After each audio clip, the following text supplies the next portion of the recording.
여러분 질문 하나 하겠습니다. 여러분 구원 받으셨습니까?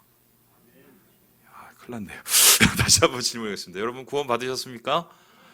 예, 구원을 받는다는 것은 예수를 믿는 것이고 예수님이 그리스도고 우리를 위해서 십자가에 못 박히시고 부활하신 것을 믿는 것입니다. 그러면 구원을 받으면 어떻게 됩니까? 어떻게 되죠? 우리가 나중에 천당, 천국에 간다고 얘기합니다. 그래서 예수천당 불신지역 들고 예전에 많이 다녔었지요. 자, 그래서 구원을 받는 것은 곧 천국 가는 것이다. 이런 이제 등식이 있습니다. 되게 행복한 것이고 감사한 것이지요. 그런데 이제 문제가 뭐냐면 구원받으면 천국 간다. 요게 만일에 이것으로 끝나버리면 가장 큰 문제가 생겨버립니다. 어떤 문제가 뭐냐면 오늘 여러분 저하고 살아가는 지금 이 시간이 제일 문제가 되는 거예요. 이런 건데요. 구원받고 천국 가면 제일 좋은 건 뭐냐면 구원받은 다음에 바로 주님 앞에서 신앙 고백한 다음에 집에 가는 길에 교통사고로 죽으면 제일 낫습니다. 왜요? 그러면 어떻게 해요? 바로 천국에 올라가니까요. 그런데 어떻습니까? 지금 우리의 모습을 보면은 구원받았고 천국은 가야 되는데 너무 그 기간이 길입니다. 그래서 오히려 내가 맨 처음에 예수 믿고 구원받았을 때 믿음보다 지금이 더 못한 경우가 있다 없다? 있지요. 죄도 더 많이 짓지요. 그래서 이게 내가 진짜 예수 믿는 건지 안 믿는 건지 굉장히 회의적이 될 때도 있습니다. 그런 거라면 차라리 나중에 믿을 걸. 누가 얘기하는 것처럼 죽기 전에 내가 침상에서 내가 예수 믿습니다 하고 죽으면 그만큼 행복한 게 어디 있겠어요. 그런데 하나님께서 일부러 구원을 받게 하시고 저 같은 경우는 어머니 뱃속에서부터 교회 다니게 하셨고 이렇게 오랫동안 천국 갈 때까지 이렇게 하나님께서 이곳에 있게 하신단 말입니다. 그래서요, 구원받으면 천국 간다는 것은 이게 완전치 않은 명제예요. 중요한 것은 구원받은 다음에 천국 갈 때까지 지금 오늘의 삶 속에서 도대체 우리는 무엇을 해야 되느냐? 하나님이 구원받은 백성을 이 세상 속에서 왜 남겨두시지 두시고 그냥 바로 데려가시지 않을까? 이 질문을 대답해야 하는 것인데요. 오늘 우리가 함께 살펴보는 에베소서에는 구원 이후에 하나님의 계획, 하나님의 숨겨진 그 계획에 대한 이야기가 나타나 있습니다. 여기에 대해서 바울은 이렇게 얘기를 하고 있는데요. 우리 함께 9절의 말씀을 같이 한번 읽어보도록 하겠습니다. 시작! 영원부터 만물을 창조하신 하나님 속에 감추어졌던 비밀의 경륜이 어떠한 것을 드러내게 하려 하심이라. 하나님께서 저 영원 전에 아무것도 없었을 때 무에서 유를 창조하셨죠. 세상을 창조하셨습니다. 그때 하나님께서부터 이미 우리 가운데 뭔가 비밀스러운 것들을 만들어 놓으셨대요. 특별히 이 비밀의 경륜이란 말, 여러분 되게 어려운 말이 있죠. 경륜. 이 경륜 사이클 아니에요. 이 경륜이 어떤 뜻이냐면 다음 이 글씨를 보시면요. 오이코노미아입니다. 이 오이코노미아는 이제 관리, 경영, 행정, 계획이라는 뜻인데 이 오이코노모스라는 단어가 청지기를 뜻해요. 그래서 뭔가 이루어가는 계획, 프로젝트 이렇게 보면 되는데 이 오이코노미아에서 파생된 영어가 이코노미입니다. 이게 경영이 돼버려요. 그럼 하나님께서 뭔가 창조 때부터 우리에게 남겨놓은 비밀스러운 계획이 있답니다. 그 계획을 통해서 이 세상 속에서 우리를 통해서 뭘 하고 싶으시다고 얘기하시는데요. 그러면 하나님께서 창세부터 계획하신 비밀 프로젝트는 무엇일까에 대해서 바울은 10절에 이어서 이렇게 이야기를 합니다. 우리 같이 한번 읽어보도록 하지요. 시작!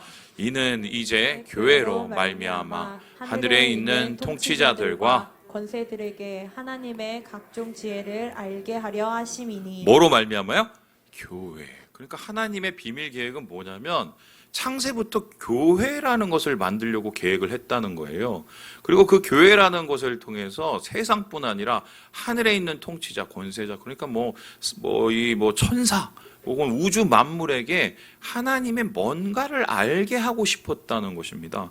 자, 그렇다면은 하나님의 비밀 계획, 우리를 통해서 교회를 하고 싶었던 것인데 우리를 통해서 교회를 함으로 무엇을 알리고 싶으셨을까요? 여기에 대해서 21절에 바울은 이렇게 기도를 하고 있습니다. 우리 함께 같이 한번 읽어보도록 하겠습니다. 시작! 교회 안에서와 그리스도 예수 안에서 영광이 대대로 영원 무궁하기를 원하노라. 아멘. 교회에 뭐가 가득하기를 원한다고요? 영광. 그러니까 정리를 해봅시다. 구원을 받았어요. 그리고 천당 갑니다. 그리고 우리는 그 중간에 살아갑니다. 이 중간에 하나님께서 우리를 남겨놓으신 이유가 비밀 계획이 있다. 그 비밀 계획은 교회였다. 교회를 만드시기로 작정을 하셨는데 그 교회를 통해서 하나님이 원하셨던 것은 영광을 뭔가 나타내기를 원하셨다라고 말을 하고 있습니다. 자, 그렇다면 영광이라는 것은 도대체 무엇일까요? 이 영광이라는 말은 빛나고 아름다운 영예를 뜻합니다. 이거는 이제 한글 사전이고요. 그런데 이 영광 자체를 설명하려면 되게 복잡합니다. 구약에서 영광은 카바드라는 단어인데 이건 무겁다는 뜻이고요. 그리고 신약에서 영광은 독사라는 단어인데 이것은 평판이라는 뜻입니다. 그래서 영광 도대체 이게 무엇이지 이게 애매한데요. 그림 한번 보여주시죠. 다다음 그림인데요. 그림을 보면은 좀 이해가 됩니다. 이 영광이라는 단어가 성경에서 극적으로 나온 곳입니다. 이게 뭐냐면 여러분 시내의 산입니다. 이스라엘 백성들이 출애굽을 합니다. 그리고는 며칠 길을 걸은 다음에 모세가 하나님을 만났던 곳으로 갑니다. 그것이 바로 시내산이라는 곳이었어요. 저 지금 시내산에 보니까 뭐 주위에 뭐가 뚝 둘러져 있죠. 그 산에 올라가지 못하도록 장막을 쳐놓습니다. 그리고는 잠시 후에 그 산에 무엇이 임했냐면 하나님의 무엇이며요? 영광이 임했습니다. 그 영광이라고 하는 것이 무엇이냐? 어떤 사람은 불이라고 하는 사람도 있습니다. 어떤 사람은 구름이라고 하는 사람도 있습니다.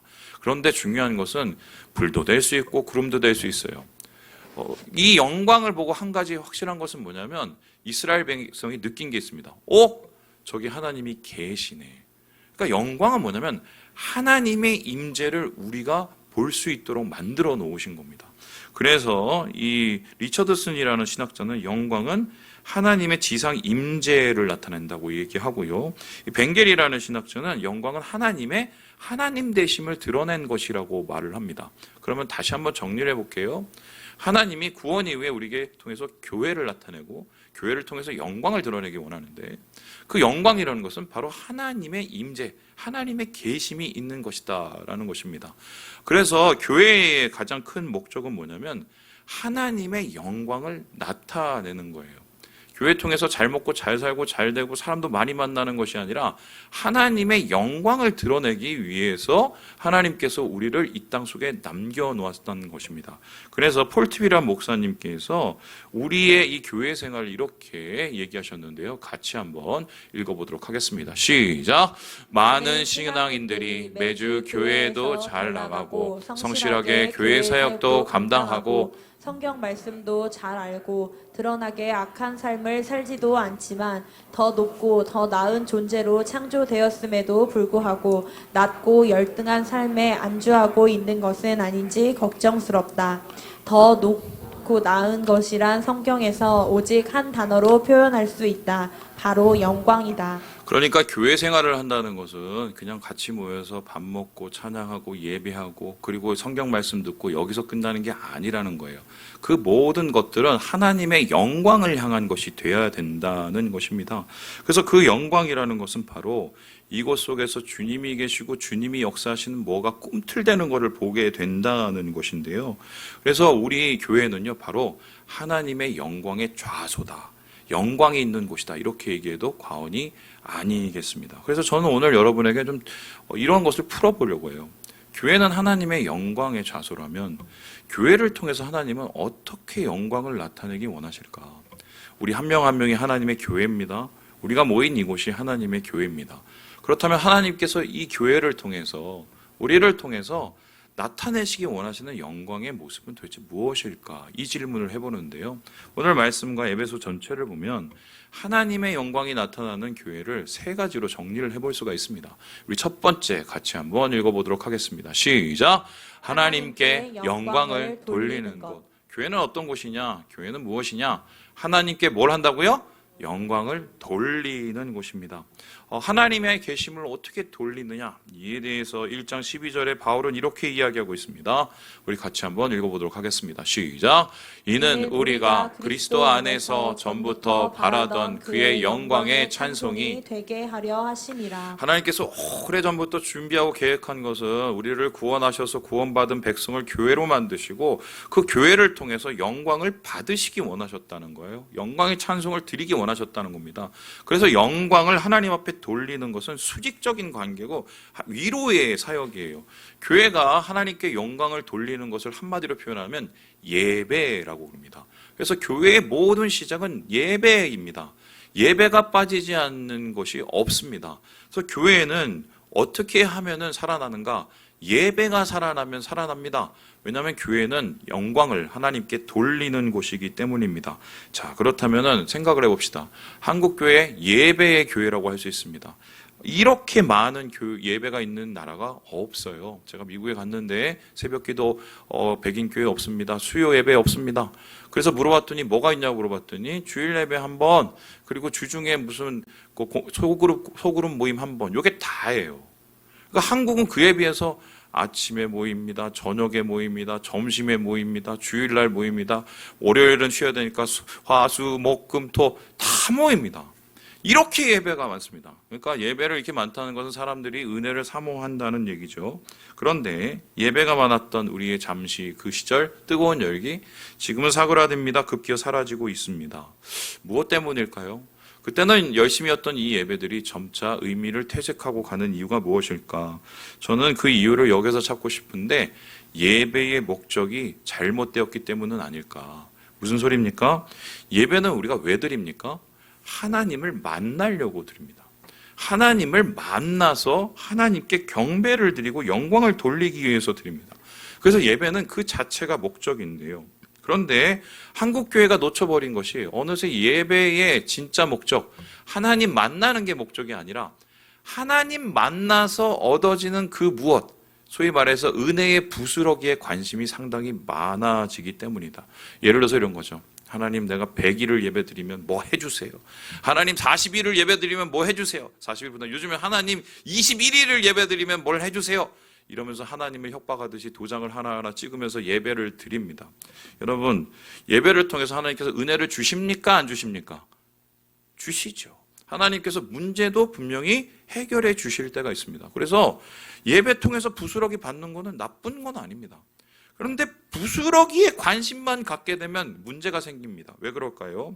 부스러기로 배가 다 채워지면 그때부터는 예배를 게을리합니다. 예배의 목적이 애초에 잘못되었기 때문입니다. 그리고 나중에 좀 힘들어져서 다시 예배를 드리려고 해도 힘들어집니다. 왜요? 마음이 이미 병들었기 때문이에요. 그래서 오늘날 한국교회의 이 예배 좀 다시 고민을 해봐야 되는데요.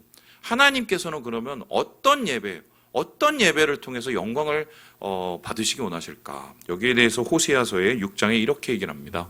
우리 같이 한번 읽어보도록 하지요. 시작! 나는 인애를 원하고 제사를 원하지 아니하며 번제보다 하나님을 아는 것을 원하노라. 야, 니네가 뭐 막 아무리 수양 갖다 바치고 뭐 소 갖다 바치고 나 별로 관심 없어. 내가 관심 있는 건 인애라고 얘기합니다. 인애는 뭐냐? 변하지 않는 사랑입니다. 그리고 하나님께서 원하시는 건 뭐냐? 아무리 막 내가 뭐 소고기 좋아하는 줄 아니? 그거보다 더 좋아하시는 게 뭐냐? 하나님을 아는 거래요. 여기서 안다라는 말은 야다라는 말인데 하나님을 경험하고 진심으로 만나는 것을 뜻해요. 그래서 예배는 무엇이냐? 하나님을 사랑함으로 나아가는 그 사람과 하나님이 만나는 그 경험이에요. 거기서 기쁨이 일어나고 감격이 이루어지기 때문에 예배는 절대로 목적이 되지 수단이 되어서는 안 됩니다. 여러분의 예배가 뭔가 감격이 무너졌나요? 기쁨이 사라졌나요? 다시 한번 확인해 보세요. 여러분은 왜 예배를 드리고 있습니까? 하나님께서는 우리를 통해서 영광을 돌리시고 받기 원하신다는 것. 이게 첫 번째 교회를 세운 이유라는 것입니다. 뿐만 아니라 하나님께서는 그 영광인 교회를 통해 이렇게 나타내기 원하시는데요. 같이 한번 읽어보도록 하겠습니다. 시작! 하나님의 영광을 이루는 곳. 하나님께 영광을 돌릴 뿐만 아니라 우리 가운데 하나님이 임재의 영광이 이루어지는 곳이 교회라고 얘기합니다. 그래서 구원 이후에 천당 갈 때까지 그 일을 열심히 해야 된다는 것입니다. 우리 함께 16절, 17절 말씀을 같이 한번 읽어보도록 하겠습니다. 시작!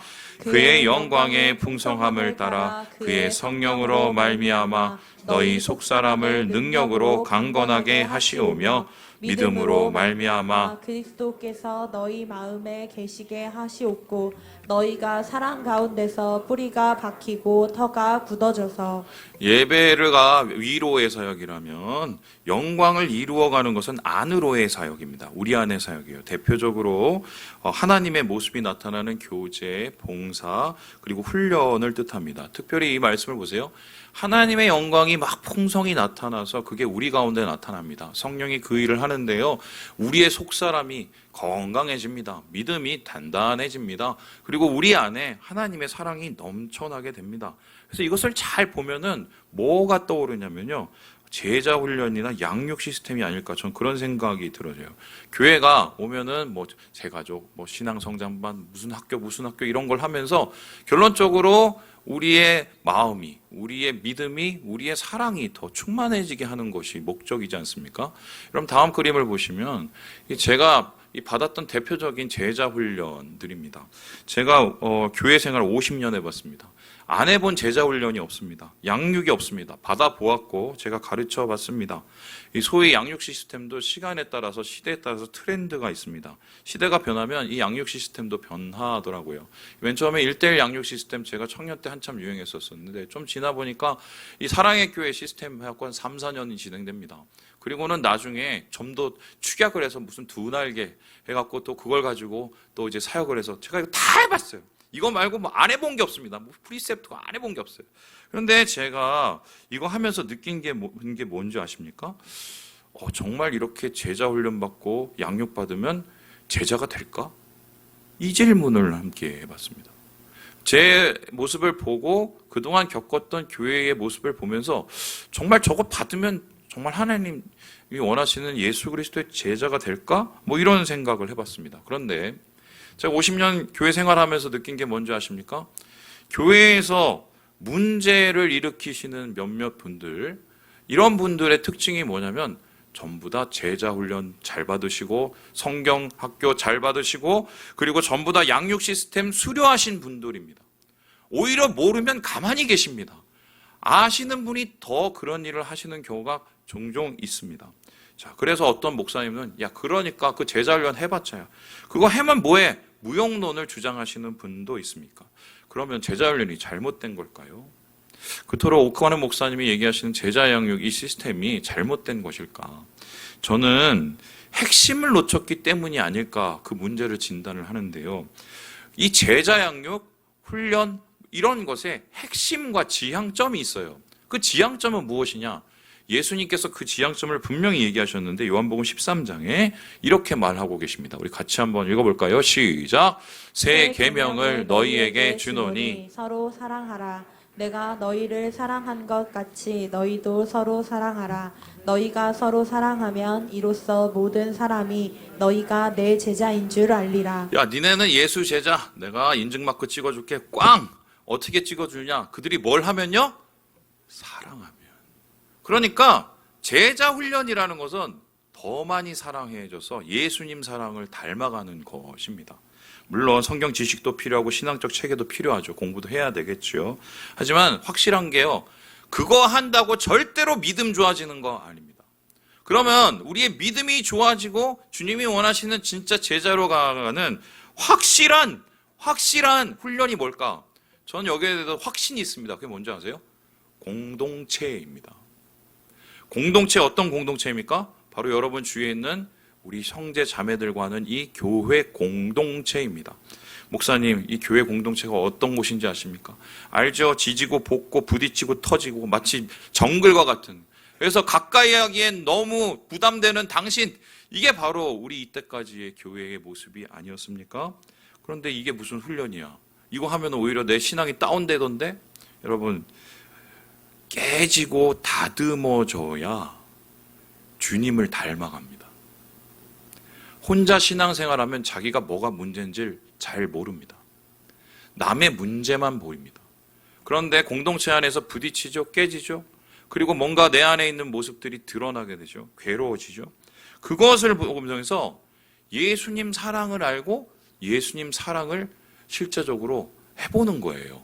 사랑하지 못할 사람들까지. 그래서요, 가장 좋은 이 훈련은요, 공동체 훈련인데 이 공동체 제자 훈련에 이 방식이 유일하게 하나입니다. 그게 뭔지 아세요? 절대로 포기하지 않는 거예요. 그래서 공동체에서 제대로 훈련을 받아서 예수 사랑을 배우려면요, 그 안에서 부딪히고 깨지더라도 포기하지 않는 겁니다.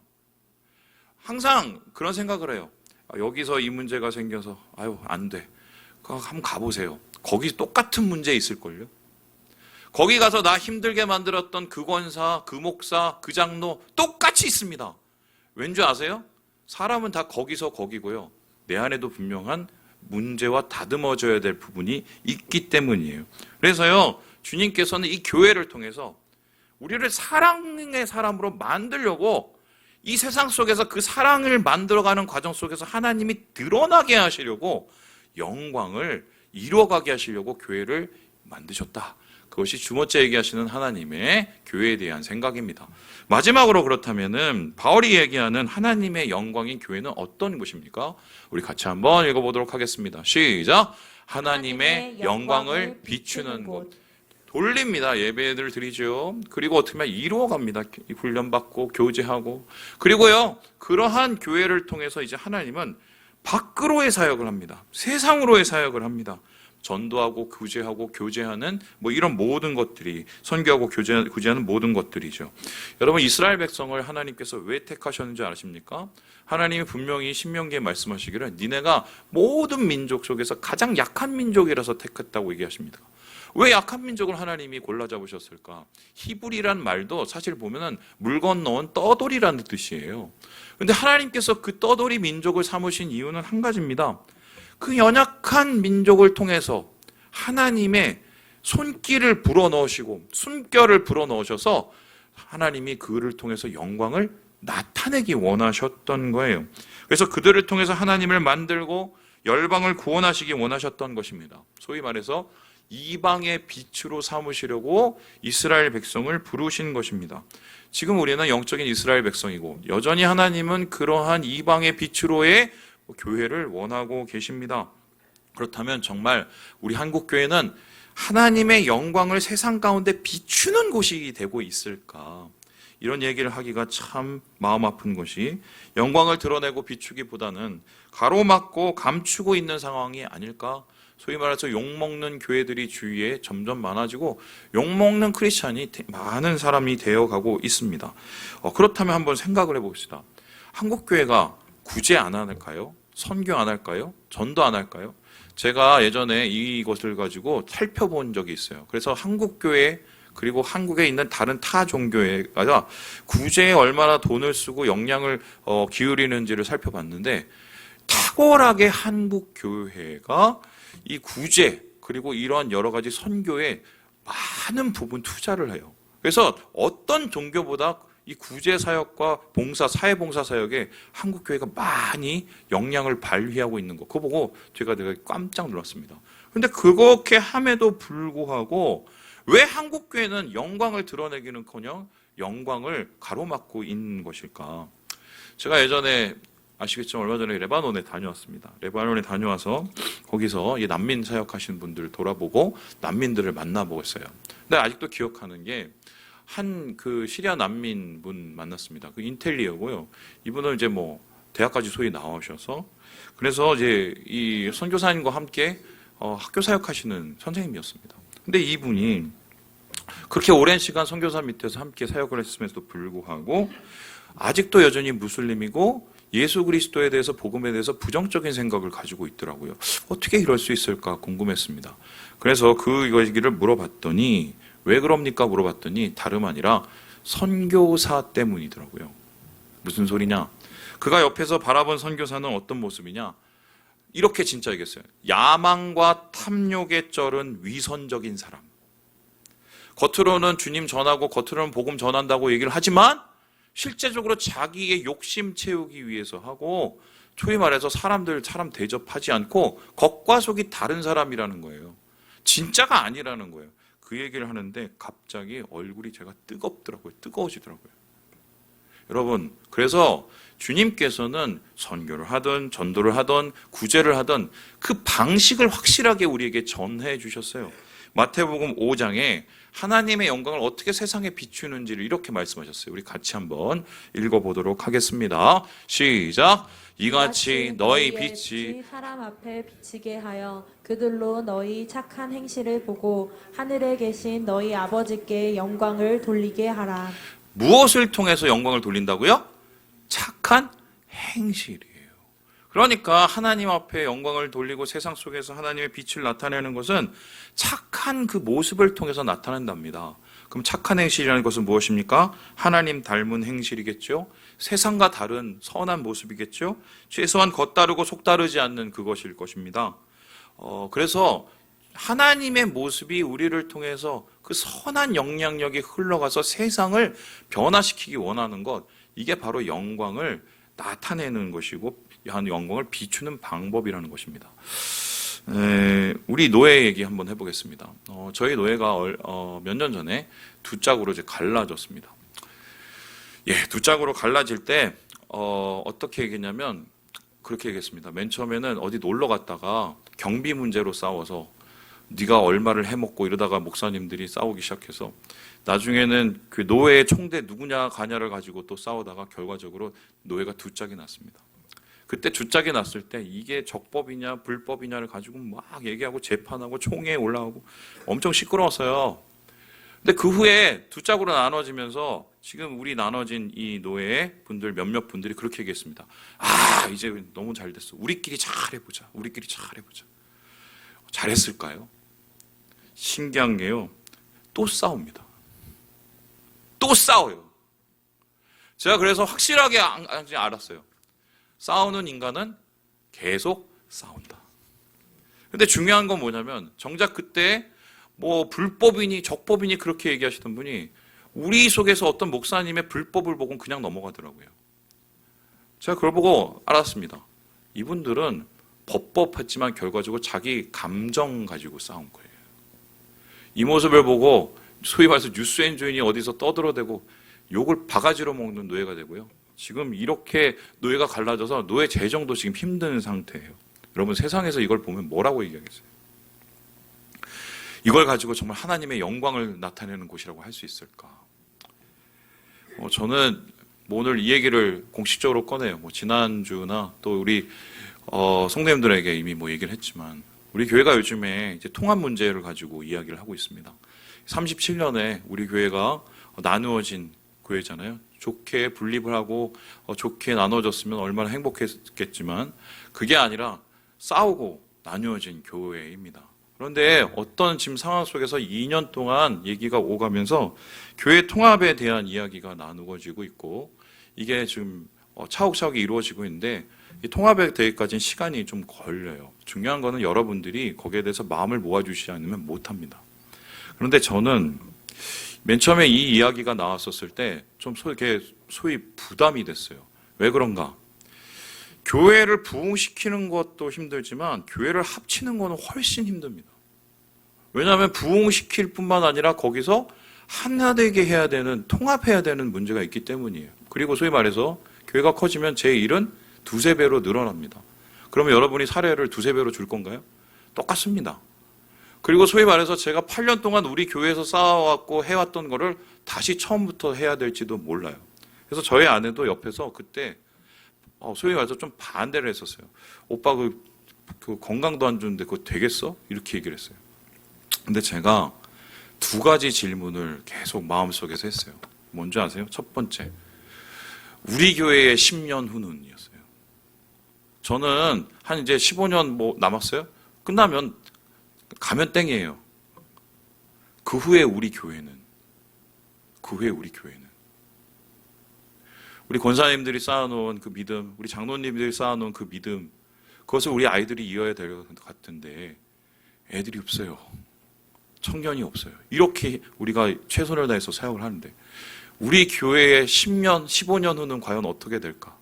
그리고 분명히 이 땅 속에서 뭔가 재개발이 일어나든 뭐든 이곳이 사라질 텐데 과연 우리가 다시 건축이나 할 수 있을까? 전 그 문제가 제일 처음에 다가왔어요. 질문. 그리고 두 번째 질문이 뭐냐면 이 모습을 하나님이 어떻게 보실까? 이 모습을 세상이 어떻게 볼까였습니다. 소위 말해서 힘들어서 교회가 합쳐지면 아유 뭐 지네가 힘드니까 저렇구나라고 할 수도 있는데 생각을 해보세요. 37년에 다시는 안 볼 것처럼 싸우고 헤어진 교회예요. 근데 그 교회가 어떻게 된 영분인지 잘 모르겠지만 만일에 합쳐져서 뭔가 하나를 이루어 간다면 주위에 있는 사람들이 그걸 보고 어떻게 반응할 걸 한번 생각을 해봤어요.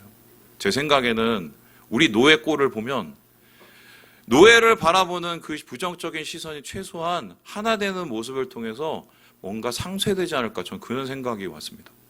저는 그래서요 여러분 그 고민을 좀 해보셨으면 좋겠어요. 아직도 우리가 선택하기까지 과정이 있는데 10년 후로 한번 생각을 해보세요.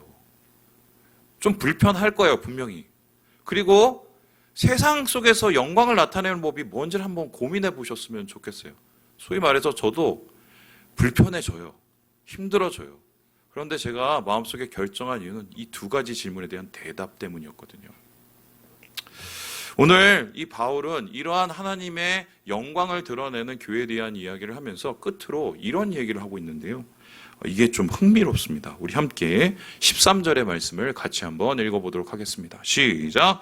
그러므로 너희에게 구하노니 너희를 위한 나의 여러 환난에 대하여 낙심하지 말라. 이는 너희의 영광이니라. 지금 그는요 하나님의 영광이 나타나는 교회를 바라보면서 야, 난 이거 보면서 너무 기쁘다 행복하다 얘기를 하고 있는데 정작 그의 지금 상황은 어떤 상황이에요? 어디에 있다고요? 환난 가운데 있대요. 그러면 바울은 지금 어떤 환난을 당하고 있을까? 다음 그림을 보시면요 바울이 어떤 도난을 당하고 있는지 봅니다. 감옥에 갇혀 있습니다. 소위 말해서 에베소서를 쓸 무렵에 로마에 구금되었고요. 길게는 3년 혹은 4년 정도 접어들었을 것이 분명합니다. 여기서 구금이 아니라 그냥 억류에 가까운 것이라 아니라 그의 손목에는 계속 군인 수비대에 쇠사슬이 매어 있었다고 합니다. 그렇게 움직이도 못하고 3, 4년을 한 곳에 머물면서 지냈던 사람이에요. 그런데 그 사람 왜 그랬습니까? 복음 전하다 그랬거든요. 그래서 복음 전하다 그 꼴을 당한 거예요. 그래서 심지어 주위에 있는 에베소 교인들이 그를 바라보면서 걱정할 수준까지 갔는데 지금 바울이 뭐냐면 야 걱정하지 마. 나는 오히려 행복해. 나는 오히려 이런 모습이 너희에게 영광이라고 이야기를 합니다. 그 이유가 무엇일까? 그 이유가 무엇일까? 디모데 후서에 이에 대해서 이렇게 얘기를 하고 있는데요. 우리 같이 한번 읽어보도록 하겠습니다. 시작! 그러므로 내가 택함 받은 자들을 위하여 모든 것을 참음은 그들도 그리스도 예수 안에 있는 구원을 영원한 영광과 함께 받게 하려 함이라. 지금 내가 받는 고난이 의미 없는 고난이고 쓸데없는 고난이면 힘든 고난이에요. 그런데 지금 내가 잡혀있고 4년 동안 붙잡혀 있지만 이것이 하나님 안에서 사용되는 것이고 의미 있는 것이라면 그것은 할 만한 것이고 견딜 만한 것입니다. 그렇다면 바울은 이 환난과 고난 속에서 어떤 하나님의 역사과 영광을 받습니까? 그가 주의 복음을 전하면서 교회를 세웠습니다. 교회를 통해서 하나님 나라가 임한 것을 봅니다. 나는 지금 힘들고 어렵지만 나를 통해서 이루어질 하나님의 나라, 나를 통해서 세워질 하나님의 교회, 나를 통해서 이루어질 하나님의 영광, 그것을 바라보면서 난 이 환난 이기겠다고 이야기를 하고 있는 거예요. 그래서 그는 말합니다. 고난은 곧 영광이다. 왜요? 주님 앞에 드려지는 고난, 교회를 위해서 드려지는 고난은 하나님이 그것을 통해서 사용하시는 영광의 통로가 되기 때문입니다. 오늘날 우리 교회 혹은 한국 교회에 정말 이러한 교회를 위해서 고난을 받을 자들이 얼마나 되는지, 한국 교회가 괜히 무너진 게 아니에요. 고난의 영광을 잃어버렸기 때문입니다. 마지막으로 저는요, 이 아놀드 교수의 이야기를 하면서 마무리해 보겠습니다. 제가 한번 읽어볼게요. 고난이 찾아오면 하나님이 우리에게서 멀리 떨어져 계신 것처럼 느낄 수 있다. 우리가 알고 사랑하며 존경하는 사람들의 고난은 깊은 낙심을 불러올 수 있다. 그러나 우리는 고난이 하나님의 계획 안에 있음을 인식해야 된다. 고난은 그리스도가 다시 오실 때 모든 신자가 경험할 영광의 서곡이다. 지금 힘들지만 교회를 통해서, 교회를 세워나감을 통해서 얻는 이 고난을 통해서 주님이 영광을 받으신다는 것을 확실히 아는 것, 그는 지금 있는 그곳이 감옥이 아니라 바로 천국이라고 생각했던 겁니다. 말씀을 마칩니다. 사랑하는 여러분, 교회십니까? 여러분은 영광을 돌리고 있습니까? 영광을 이루고 있습니까? 영광을 나타내고 있습니까? 주님이 원하시는 이 교회의 모습을 회복하시고 주님 앞에 영광을 돌리는 사랑하는 우리 형제 자매들 되시길 주님의 이름으로 축원합니다. 기도하겠습니다.